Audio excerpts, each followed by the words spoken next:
Domnul mă paște și nimic nu mi va lipsi.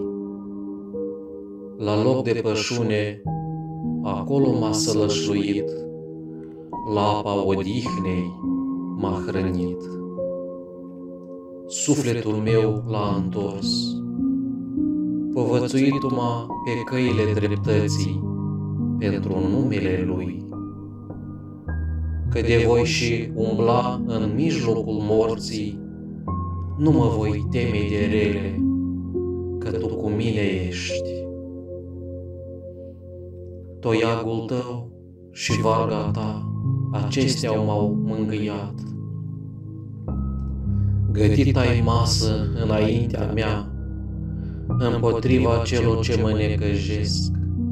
Uns-ai cu un de lemn capul meu, și păharul Tău este adăpându-mă ca un puternic.